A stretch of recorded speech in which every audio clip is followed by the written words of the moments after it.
I never thought I'd say a good word about Tony Blair. But one thing Tony Blair was good at was empathy. And Starmer isn't so great at empathy. I think the Conservative Party is seriously in danger of not existing anymore. Do you mean that? Yes. And haven't people said that before? Diane and Tim, hello. How are you? Personally, I'm exhausted. This is actually my last interview before Christmas, actually, and I defected to Reform a couple of weeks ago, and it's been extraordinary, to be honest, and it's been a massive exercise, personal relations, political journey, and so if I'm a little bit demob happy tonight, it's because I'm just looking forward to Christmas. Fair enough, and I will come back to the past couple of weeks, because clearly there's some stuff going on in terms of you defecting. Diane, how are you? I'm fine, and I haven't defected anywhere, although there was a point when people thought I would. But the thing about being a member of a political party, and I've been in the Labour Party since my 20s, it's almost a kind of emotional thing. And even when you fall out with everybody, it's still your party. Yeah. A family, is that fair? Or I mean, it might be like a family, because there are some relatives that we perhaps don't like that much, like members of a party. A little bit like that. But it's just, people used to say to me, are you going to go, are you going to become an independent? So I would say yes sometimes, just to wind up Keir, Starmer and the rest of them. But actually, I never planned to leave. Oh, say more. You told me in the lift about this. Say what you told me. No one's watching. Nobody at all, just the entire BBC audience. No. You're not allowed. You're going to say what you said in the lift to Tim? What I said in the lift to Tim was that it is possible that I might have stood down this summer if they hadn't gone round boasting about how they were trying to ban me as a candidate. So I thought, bugger that. Good for you. You didn't use the word bugger in the lift, Diane. I can imagine. But 37 years as an MP, is that right? 37? Yeah. So how's 2024 compared to any other year? Well, you know, it's always exciting to have a Labour government. Just because you're a kind of in opposition to your leadership on some things, it's still exciting to have a Labour government. And it's tremendous for the membership, you know. We're going to have to see how things work out. What I would say is that I never thought I'd say a good word about Tony Blair. But one thing Tony Blair was good at was empathy. And Starmer isn't so great at empathy. Why does that matter? That's so interesting. Oh, because it does matter. Because you can get away with stuff. I mean, Boris Johnson is an example, actually. If somehow you can empathise with the electorate. Somebody told me, as a barrister of Starmer's cohort, was that as a barrister, in chambers, just him and another barrister and the judge, he was fine. And he was actually quite good. But actually in front of a judge, he wasn't so good. And so Starmer's problem now is, you know, he's in front of the British people, they are his judge. And he can't quite do that, I think. Well, he still won a landslide.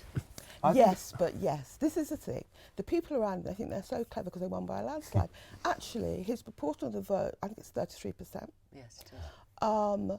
So, and his proportion of the vote is relatively small, and I think it would be a mistake to think, oh, we won by a landslide, therefore we can get away with anything. That's not going to work. Tim, what's your dominant feeling about the British political scene in the year that we've just had? I think it's in a dangerous place, actually, because the party that I used to be a member of failed catastrophically. The Conservative Party. And I don't think the party still realises how serious its position is. I'm not a Labour person. I wouldn't, you know, but I'm a patriot, and I would hope that, you know, the new government would do some good things, and like things on things like housing. Actually, I think they may do a lot more good than the Tories did, because they can build in seats without the same NIMBY factor. So I want them to succeed, but I am genuinely shocked at how poor they've been in these few months, and that's not good for the country. And I think my criticism or my advice to Keir Starmer is a little bit different from Diane's, because he doesn't have Blair's charisma or empathy. That is absolutely true. that famous countdown he did outside Downing Street with the Christmas tree. You know, what he could have done, what his opportunity was, and I think there was a market for it after Boris, was someone who would talk to the country seriously, plainly, would not exaggerate, and people would say, well, he's a bit dull, bit, you know, whatever, but at least we're doing a few sensible things, and I know what he's about. And I think, you know, there's the pension thing with the waspy women at the moment, there's the winter fuel allowance, there's the stuff on tax. And you know what he would say if he were here? He would say, you know, we've sorted out the pay deals. Yeah. Teachers are going to get a decent pay rise. The trains are running again. We've got the Wealth Fund and Great British Energy. We're sorting, we're ripping up the planning reforms. Yeah, but you've got to kind of unravel all of that. What is Great British Energy? It's not a company. It's taking money to buy up private sector energy offices or whatever. Private sector companies, but it's not. People talk about it as if it's a privatised entity. Sure, I'm not saying whether it's good or bad. I'm just saying that would be on their list of things that they have done. You're doing your job as a BBC presenter, and fine. But the reality is, I don't know anybody really in the Labour Party who thinks this has gone well. Keir Starmer, by pretending it's good, won't be helping himself. He needs a holiday, my goodness. One thing I hate about politics is the way we expect our politicians to be at the coalface all the time. You know, it is exhausting. He needs to reflect this isn't going well. We all actually need him to succeed. And he does need to fundamentally, not reset in the way he did in the Pinewood Studios, wherever it was the other day, but actually, he shouldn't care what the British people really think about what he's doing for the next couple of years. That, you know, Mrs. Thatcher, your hero, Diane. You know, Heroine. she knew that the first 2 years of government would always be unpopular. And you did the difficult stuff because that's what the country needed, and then you worried about politics later. And the trouble is, it looks like we have a permanent election now, and Keir Starmer needs to get away from that. Let me ask you about you moving to Reform. What is it that you know about them or think about them that other Conservatives don't? Well, first of all, I think a lot of Conservatives have a lot of sympathy with my position. They may not, you know, and it's a unhappy divide on the right. I think that, you know, we're basically bedfellows, or should be, and we need to reunite at some point. But some people, you know, a lot of people haven't followed me. The election of Donald Trump was really what crystallised things for me. Really? Yeah. Yeah, go on. So you look at Diane's face. She's not understanding. Really? I don't understand this at all. I'm very nervous about Diane tonight because she looks like a military commander in that top. So I shall try and be trying to exert some discipline. Actually. After Brexit, people didn't just vote in Britain for leaving the European Union. They were voting for a reset of their life. They felt was going wrong. The Conservative Party could have ridden that moment because we are seeing this, I'm simplifying a bit, we're seeing a massive change where poorer, blue-collar, less educated, more vulnerable people are moving right, and the other on the side on the left. But the Tories didn't. They wasted it. Immigration went up, they didn't do vocational education properly. Okay, so what's this got to do with the election of Donald Trump for a second? Trump, for all his controversy, and we talk a lot about his racism and his sexism, which I don't discount, but actually, on so many, he has turned the Republican Party into a blue-collar party. That is an earthquake in America. It's a phenomenon that I would like to have seen the Conservative Party deliver. We failed. Happening. Come along. We failed. Come along. I think Reform might still succeed. The Conservative Party is going to become a working class party altogether. Come on. The Democrats it's like you can't count. The Democrats would have scoffed in the same way 5, 10 years ago. I also don't think that the Republicans have suddenly become a working class party. Well, you know, unions are no longer backing the Democrats in some areas of America now because their workers are now on the Republican side. I think you'll find that the trade union leadership in America... The leadership? Yeah, the leadership remain supporters of the Democrats. And this idea that the Democratic Party suddenly turned into the party of business and the right wing and that's just not. So what are you saying the lesson of Trump is for reform in the UK? Yeah, what is the lesson? These times we're living in, with technological family structure, globalisation, there is an awful lot of vulnerability and transition out there. Right. People are anxious. Okay, so what could reform do about that? So what's Trump going to do about that? Well, the most important policy that Trump announced wasn't, for example, the Muslim ban, which we all I'm talked going about to pause endlessly. you. Enough of Trump. What could reform do about those anxieties? Well, I'm trying to answer because actually I'm going to press just a little bit longer on this, because what Trump does over the next 2 years, like protecting the benefits of working class people, which the previous Republican Party would, protecting American industry from overseas competition by tariffs, by not imposing environmental controls on America that aren't being imposed on China. He's protecting those people. If his experiment succeeds, reform will have it can be done. If it fails, reform's chances are much, much more vulnerable. I really do think Trump's next 2 years matter for hugely for reform. You're talking as if there is a coherent ideology behind Trump. I don't think there is. I mean, the things have come together for him. But there's not going to be a Trump party. I mean, that's just nonsense. No, Well, isn't the Republican Party a Trump party now? Yes. But sort of, Yeah. but it won't You're last. right, It won't last. you're if it's right. Trump Let me party. ask you. Sorry to interrupt. No, I'm probably talking too much. No, you're not at all. But I want to refer back to what you said at the beginning. The last couple of weeks have been extraordinary in terms of you resigning from one party in order to join another. You left the Conservatives, you joined Reform. That's a massive decision. What kind of response have you had from fellow Conservatives? It's largely been positive, although I think the people that would contact me probably more likely to be positive. I imagine people less happy probably didn't. But and there's clearly a problem in the Conservative Party, because even though a lot of people who are critical of me understand why I have gone, the party is in a very unhappy place at the moment. Why is that? Is it because you're waiting to merge with Reform? Sorry, it's not you anymore. Is it because Reform is waiting to merge with the Tories? Is that it? No, at a fundamental level, the Conservative Party hasn't been conservative. It talked conservative, but immigration, home ownership, go through the issues. It went in, what it did was different from what it said. You're not going to sell me a project which is about politics becoming more anti-immigrant, so we might as well not. Continue that. But you didn't finish. You're not my number one target, new member for Reform. I know. Tim, you didn't finish. You said largely people have been positive, but that means some have been. Are people upset with you? Yes. And this is probably the most controversial thing I'm about to say, perhaps in the views of some of your viewers. Most people I know in politics are some of the best people I know, full stop. People in politics, particularly those not in elected office, who just volunteer for the good of their neighbour, they are good people. Politics matters to them. And you join a family, a tribe, and then someone you spent a lot of time with, you like, leaves and says, I'm no longer going to be part of the same family. It hurts people, and it is a break, and I underestimated that. Okay, that's interesting. Let me ask you, Diane, obviously Labour victory, you said right at the beginning it's great to have a Labour government, of course. For you, your assessment of how the first 6 months have gone?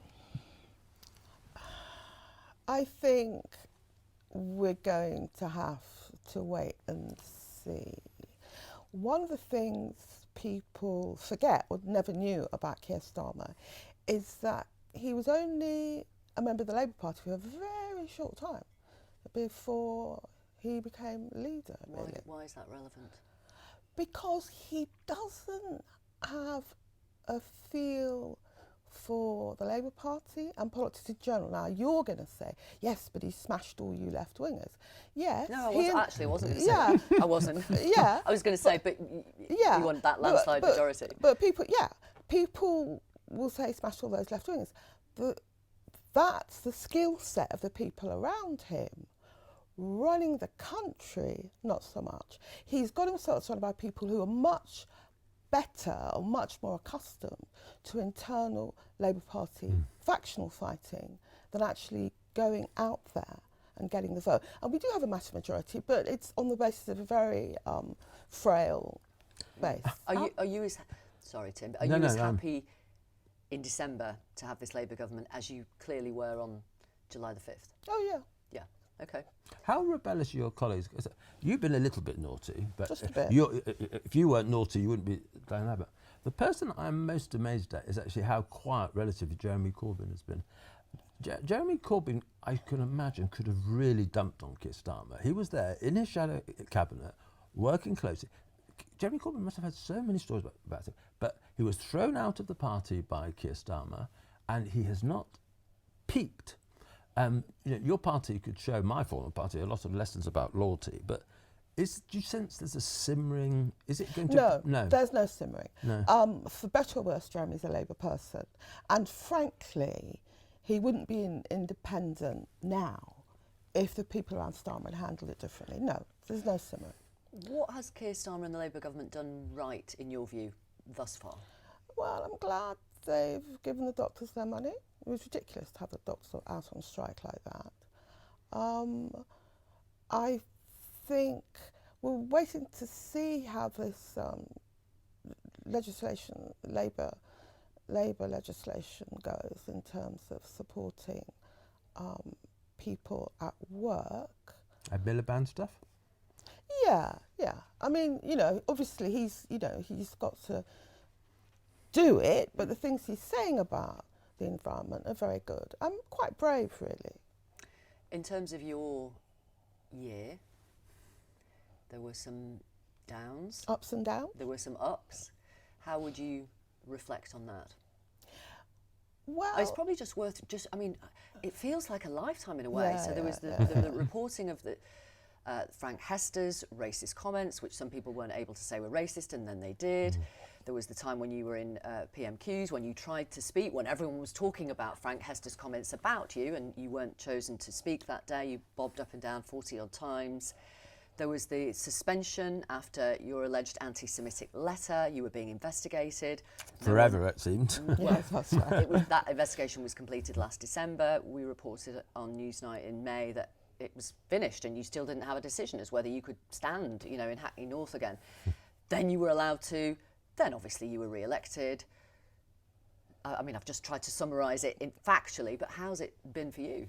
Well, you know what? One of the interesting things was that because of everything that was happening, I wasn't thinking, oh my goodness, if I win the next election, I'll be Mother of the House. I had no idea. I wasn't counting the days or anything. And it was Harriet Harman who rang me, I think a few weeks before the general election, and said, you're going to be Mother of the House? And I said, no, I had no idea. She said, yes, and this is what you have to do.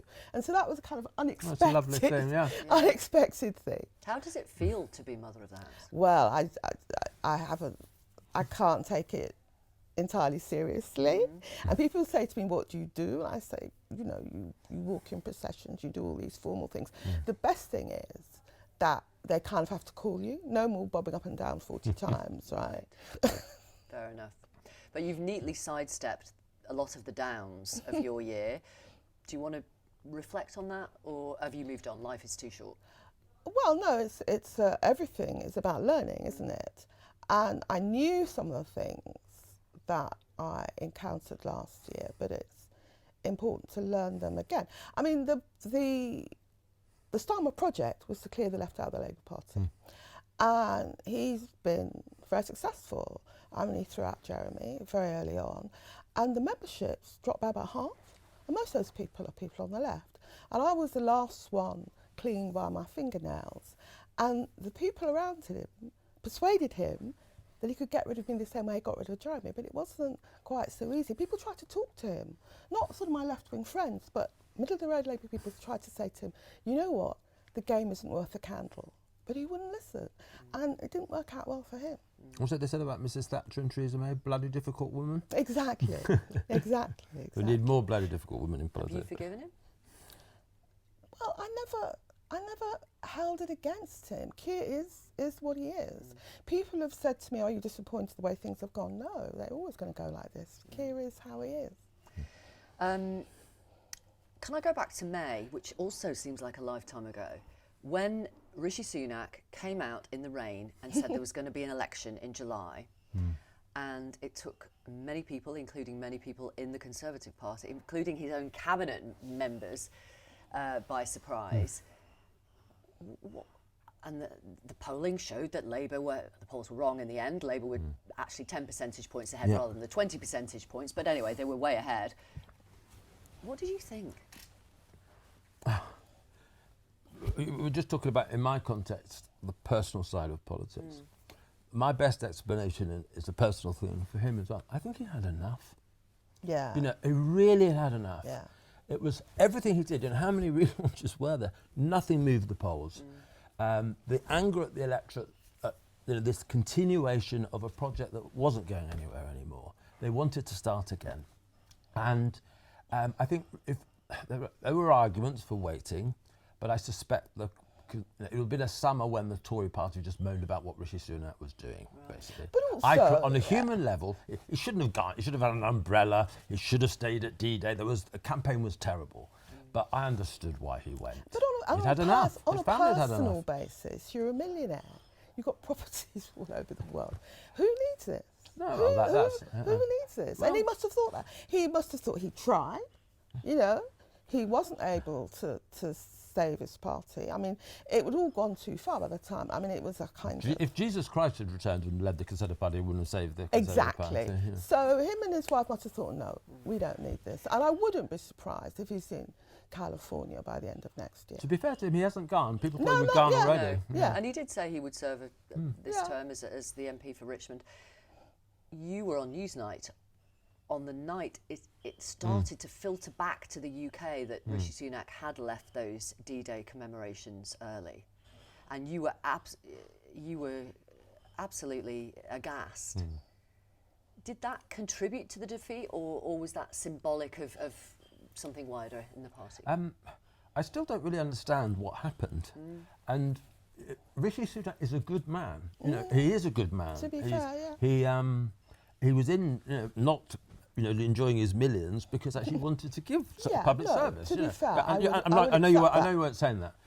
I don't know why he did it. But what it said in neon lights was the Conservative Party had become dysfunctional, because if he didn't realise, why didn't David Cameron or someone in Downing Street said, you can't, no. And I've never seen such a badly run campaign. I think the Conservative Party is seriously in danger of not existing anymore. Do you mean that? Yes. And haven't people said that before? Well, they have, and I wouldn't say. What do you mean it's in danger of not existing? What? Let's take that through to its logical conclusion. What would have to happen? So, back to what I was saying earlier. Yeah. Political parties aren't legal entities. They're like social ecologies. Yeah. There's newspapers, there's conservative associations, there's farmers. There's a whole network that sustains a political party. It's all disintegrating. You go to conservative association meetings and there's no experience. There's someone at party conference, a lady of about 70, I remember telling me, she said, one of the big things that's changed is whenever we go to conservative association meetings now, most of the time we talk about how to win elections. When I started in politics, we talked about what was going on in the country. And I think it's a general problem now in our discourse is people are very specialist now. They're very interested in narrow subjects. But you and the haven't- Conservative Party has lost its roots in the community, and that's why it's in It's danger. very hard to destroy a political party. Well, they're showing they might be able to. well, no, but it's very hard. I remember the SDP. Remember the SDP? It had some of the big stars of the party. It had a lot of support in the media, a lot of support in the establishment. It crashed and burned. Under first past the post, it's very difficult to destroy existing political parties. Which is why some of the smaller parties are really going for it in places like Wales. And why the Elon Musk money, if it comes, will make a big difference. Well, let's talk about this, because Yeah, that could be one of the dominant themes of next year, if Elon Musk gives some money to Reform UK. Why is he interested in Reform UK? Why is he interested in what happens in this country? I think Elon Musk is someone who is fascinated by innovation and change. Some of the stuff he tweets is ridiculous, but he's interesting. You can't ignore him. Half of what he says is fascinating and sometimes quite profound. Half of it's rubbish. But I think he has this toy X, Twitter. It's the freest form of media we've had in the world for a very long time. It's got the worst and the best of humanity. It moves people in a way that I don't think other much more popular social media do. He spent 100 million in the US election. Trump largely won without engaging with the mainstream media at all. I think Musk not just has sort of an alliance and affection for larger horizon reform. I think in the back of his mind is thinking, I made a difference in America. Does this technology, could it work in Britain too? Right. And so, and you know, how much is he worth? $3.5 trillion, I can't remember, it's ridiculous. Spending 25 million, seeing what he could do in Britain. So just what, just for the hell of it? Because it's like Not for the hell of it, because he's fascinated, he's a serious man. A very, very rich man is intervening in our political system, just like that. But loads of rich men have intervened in our No, political but not system. on this level. Obviously, people give money. People give money. Gave money to Blair. They give it's- money. No. I'm not it is an saying issue. rich It is an people issue, yeah. shouldn't give money to political parties, right?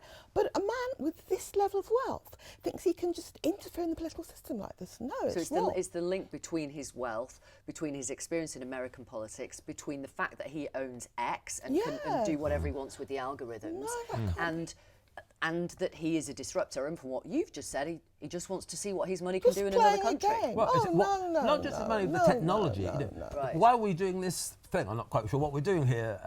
I'm enjoying it, but you know, it's not a conventional program. Yeah. The media is changing enormously, and he's a central part of that.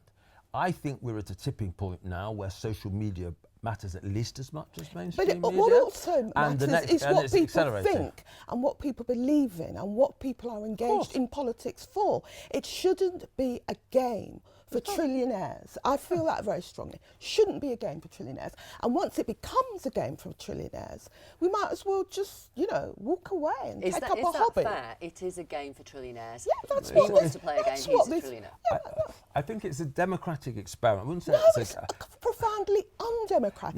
No. You take a lady in Hackney in a council flat and you take Elon Musk, under a normal democratic system, she has a little bit of traction. Under the Elon Musk system, her and her problems and her children's problems have no traction whatsoever because he doesn't care. Oh, well, I don't. yeah, I don't want a politics which is just a game for I think trillionaires. I really don't. I think he cares a great deal. He He may doesn't care in a care. different way than you. He doesn't care. He doesn't know. What does he know about living on a council estate in Hackney? Maybe he would care if he knew something about it. He doesn't know. And this is what you want to have? This level of traction in British politics? No. Well, look, it can't be right. I have been careful to say I think there's a public interest in that sort of amount of money. But if he was, Sorry, just so I'm clear, what do you mean a public interest? well, like it's not in the the public questions interest, or that it is? Diane asks about do we want a man of that wealth influencing our It's politics? not his wealth. It's a disproportionate level of It's his all of wealth. it. I gave a speech a few weeks ago in Parliament about Well, no one had heard that then. assisted suicide. Oh, it was very Doesn't- good. doesn't I Elon did hear Musk that, care about yeah. those things one way or another? Politics is about enabling elected politicians to express the views of the people that vote for them, regardless. Now, not everyone does that, but that's what politics is supposed to be about. Not some trillionaire waking up in the morning and think, oh, I know, Britain's a police state. Actually, Really? you It may be a police state, but it's for me and my constituents to talk about that, not for some trillionaire to go online. No, I'll never accept that politics is a game for trillionaires. Never. That's not why I came into politics, and it's something I will never, ever accept. Clearly. Can I finish my point? Because Yeah, in finish a your way, point, 'cause then I've got another question. You slightly made the point I was going to, which is that I have said it matters, and I think we should be. Maybe there should be limits on how much individual people give. But the history of money in politics is not on. Lots of people have thrown money at. I remember. I'm old enough to remember in the 1997 election. Was it some vertical? They spent masses of money. They fought every seat. They didn't get anywhere. Libertas fought the tickets across the European. Kamala Harris spent much more than Trump. Money only works if there's something there to multiply. Her fund was $1.5 billion, wasn't it? Reform is a real phenomenon that the money will undoubtedly help. But the money doesn't create the phenomenon, it just accelerates it. Do you think, before we move on from this, do you think if Elon Musk donates a massive amount of money, perhaps the most money ever donated to a British political party, voters will go, oh my God, this is amazing. Or voters will go, hang on a minute, what's this guy trying to do? What do you think? I think it would be a massive subject of interest. And you mentioned the Frank Hester thing earlier. Now, this is the reality, is that it was a terrible story for the Conservative Party, and it was horrible what was said about you, Diane. Because Frank Hester was a Conservative donor and continued to be after the comments were reported. Why did the Conservative Party, despite that, still take the money? Well, you tell me. You were in Because the at the time. because money does matter in politics, and they thought, And so perhaps principles. perhaps unethically, but they thought that it was still worth the huge news cost because money matters. Yeah, and but so your political background and mine is completely different. Of course money matters in politics, but I come from a background where people with no money at all have been able to come together, have been able to organise and have some sort of traction on their lives. What you seem to be saying is the only thing that matters is money. I really have And not I said will that. No. never Say that. accept that. No. Okay. I believe in a policy Thank where you, people with Victoria. no money, people with no money can come together and try and change things. Okay, 2025. What could happen? What are you thinking?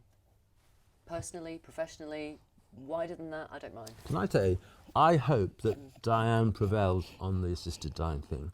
It was actually a very powerful, and I thought it was fascinating. You are obviously you voted against it. I voted against it. I feel very strongly. I thought it was fascinating how many of the ethnic minority MPs in Britain were against assisted dying, because I think they understand how actually the relationship between someone with poor language skills, different traditions, more deferential, it could be much more dangerous for them. Yeah. And I hope we haven't lost it. Do you think we have lost it, Dan, or is it still a I think battle that we can win? because one of the things is a lot of new MPs, about 200 new MPs at least, Yeah. and they were saying, oh well, maybe it will get improved in committee. No, it won't get improved in committee. What you voted for at second reading is what you're going to get.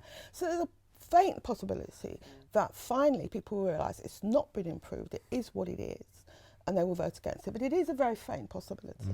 Okay. So, quick final thought. We've mentioned assisted dying and what might happen over the coming stages. For you, Tim, for you, Diane, what are you hoping for? What do you want to happen? Are you giving up anything? Are you trying something new? Anything? I don't mind. There may be nothing. I tell you what, very personal. I defected to Reform. I don't know whether you saw the picture, but I was wearing this red Manchester United shirt. As many people talked about that Man United shirt, I sort of got scruffy. I sort of never been that smart, but so I'm trying to be a little bit.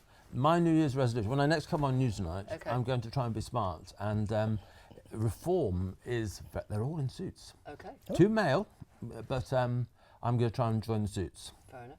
Diane?